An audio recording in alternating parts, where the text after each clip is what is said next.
This is Al Udeid Air Base in Qatar. It is the largest U.S. military installation in the Middle East, home to roughly 10,000 American personnel and the forward hub for U.S. air operations across the entire region.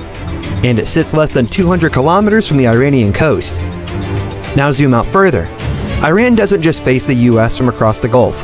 Over the past 20 years, it has built a network of allied forces that surrounds American positions from almost every direction. In Yemen to the south, in Iraq to the west, in Lebanon to the northwest. The United States has spent more than $800 billion on its military this year alone. Iran's defense budget is roughly $10 billion. And yet, by almost every measurable metric in this conflict, the math is moving in Iran's favor.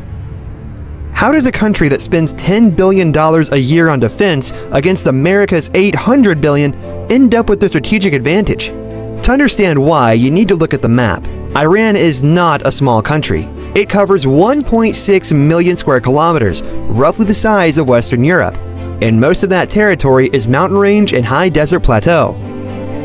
The Zagros Mountains run along the west, the Alborz along the north. At the center is the Dasht-e-Kavir, one of the largest salt deserts on Earth. Its population of 90 million is concentrated around the mountain fringes, and its southern coastline sits directly on the Strait of Hormuz, the single corridor through which 20% of the world's daily oil supply moves. Iran and its proxy forces are deploying mass-produced attack drones, many costing under $50,000 each. The US responds with interceptor missiles that cost between $1 and $4 million per shot.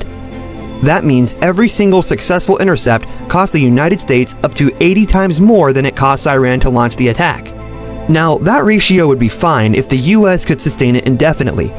But the American military supply chain was not designed for this kind of war. The US military-industrial complex was built around Cold War logic: produce highly sophisticated, extremely expensive systems slowly, and use them rarely. Iran's drone supply chain is built around the opposite logic: cheap, fast, and replaceable. When those two systems meet and sustain conflict, the one burning through resources faster isn't Iran. And this matters beyond the Middle East. Every interceptor used over the Gulf is one fewer available for other potential flashpoints. Military planners have been warning for months that the pace of this conflict is cannibalizing stockpiles that were earmarked for contingencies in Asia.